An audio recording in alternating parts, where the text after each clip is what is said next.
எல்லாருக்கும் வணக்கம். ஜாலி ரிவ்யூவில் இப்போ நம்ம பார்க்க போகிற படம் சூதுக்கவும் பார்ட் 2. ஊரில் 4 வேலை வெட்டி இல்லாத அறவேக்காட்டு திட்டு பசங்க இருக்காங்க. அவங்க ஒரு பலகையில் துண்டு சாக் பீஸில் ஒரு 5 ரூல்ஸ் எழுதி வச்சுக்கிட்டு அந்த ரூல்ஸை அப்படியே ஃபாலோ பண்ணி ஆளுங்களை கடத்துகிறாங்க. அப்புறம் இந்த கடத்தப்பட்ட ஆளுங்க வீட்டுக்கு ஃபோனை போட்டு அவங்க குடும்பத்தில் இருக்கிறவங்கள மிரட்டி பணத்தை பிடுங்குறாங்க. அந்த பணத்தில் ஜாலியாக ஒரு வாழ்க்கை வாழ்ந்துட்டுருக்காங்க. ஒரு நாள் அவங்களுக்கே தெரியாமல் அவங்க ரூல்ஸை மீறி அரசியல் சம்மந்தப்பட்ட ஒரு ஆளை கடத்தி அதனால் அவஸ்தைப்படுறாங்க. பின்னாடி என்ன நடக்குதுன்னு கிளைமாக்ஸில் சொல்லுவாங்க. நிறுத்து, இது சூதுக்கவும் பார்ட் 1ஓட கதையாச்சே அப்படின்றீங்களா? பார்ட் 2ஓட கதையும் அதே தான், ஒரு மாற்றமும் இல்லை.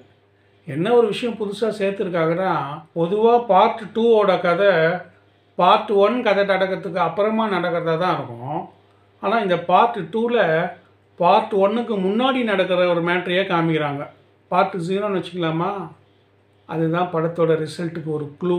விஜய் சேதுபதிக்கு பதிலாக மிர்ச்சி சிவா, பாபி சிம்மா பெரிய நடிகராகிட்டதுனால இந்த மாதிரி சின்ன படங்கள்லாம் நான் நடிக்க மாட்டேன் அப்படின்னு சொல்லிட்டாரோ என்னமோ, அவரை காணோம். மற்றபடி ராதா ரவி, எம்எஸ் பாஸ்கர் மற்றும் அவர் குடும்பத்தினர்கள், அருள்தாஸ், கதாநாயகன் கண்ணுக்கு மட்டுமே தெரிகிற மாதிரி ஒரு கவர்ச்சி கதாநாயகி, ஒரு சைக்கோ போலீஸ் ஆஃபீஸர், எல்லாமே பார்ட் 2லேயும் ரிப்பீட்டு. அதே மேக்கப்லேயே வராங்க.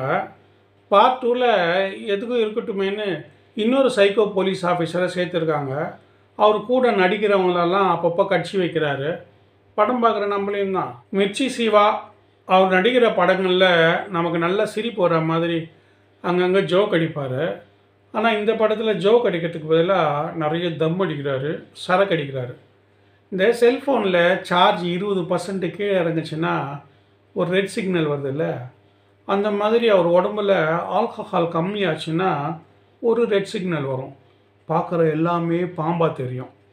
இந்த போலீஸ்காரங்க ரோட்டில் ட்ரங்க் அண்ட் ட்ரைவ் கேஸ் பிடிக்கிறதுக்கு கையில் ஒரு மீட்ரு வச்சுருப்பாங்கல்ல, ஊத சொல்லுவாங்களே, அந்த மாதிரி ஒரு மீட்ரு இவர் எந்நேரம் பாக்கெட்லேயே வச்சுருப்பார். அப்பப்போ ஊதி பார்த்து போதையை ஏற்றிக்கிட்டே இருப்பார். என்ன பார்க்குறீங்க? இதெல்லாம் செம்ம காமெடி மேட்ரு. தேட்டரில் ஜனங்க உயிந்து சிரிப்பாங்கன்னு கஷ்டப்பட்டு இந்த மாதிரி சீன்லாம் வச்சுருக்காங்க. ஆனால் படம் பார்க்குற நமக்கு தான் சிரிப்பு வர மாட்டேங்குது. அப்போ தப்பு நம்ம பேரில் தானே? இது ஏதோ பார்ட் 2 ஒத்து வராத சீசன் போல். இந்தியன் 2, புஷ்பா 2 ரேஞ்சில் இந்த சூதுக்கவும் பார்ட் 2 கூட மண்ணை கவர ரேஞ்சில் தான் இருக்குது. கிட்டத்தட்ட பார்ட் 1ல் நடித்த எல்லா நடிகர்களுமே நடிச்சிருக்காங்க. அப்புறம் ஏன் பார்ட் 2 இப்படி மோசமாக இருக்குது அப்படின்னு ஒரு கேள்வி வருது இல்லை? என்ன தான் தரமான மளிகை சாமானை கொடுத்தாலும் குக்கர் சரியில்லைன்னா சோறு எப்படி நல்லாயிருக்கும்? இப்படி தான் இருக்கும். இந்த படத்தோட ட்ரெய்லர் பார்த்தீங்களா? அதில் ஒரு டைலாக் வருது. டேய், பொண்ணுங்களோட கற்பனையில் தான்டா நிம்மதியாக வாழ முடியும், கல்யாணம் பண்ணால் நிம்மதியாக வாழவே முடியாது. இந்த டைலாக்கை போட்டு இந்த வசனம் 100க்கு 100 உண்மை அப்படின்னு ஒருத்தர் கமெண்ட் போட்டிருக்காரு. அதுக்கு ஆமாங்க, ஆமாம், சத்தியம், உண்மை அப்படின்னு கதறிக்கிட்டே 1000 பேர் ரிப்ளை போட்டிருக்காங்க, 10,000 பேர் லைக் போட்டிருக்காங்க. இதுலேருந்து என்ன தெரியுது? ஆசையாக கல்யாணம் பண்ண ஆம்பளைங்களில் நிறைய பேர் பயங்கர அவஸ்தையில் தான் இருக்காங்க போல். ஓகே நண்பர்களே, இந்த வீடியோ பார்த்ததுக்கு ரொம்ப தேங்க்ஸ். உங்களுக்கு பிடிச்சிருந்தா லைக் பண்ணுங்கள், ஷேர் பண்ணுங்கள், சப்ஸ்கிரைப் பண்ணுங்கள். வீடியோ எப்படி இருந்ததுன்னு கமெண்ட்டில் போடுங்க. அடுத்த வீடியோவில் பார்ப்போம்.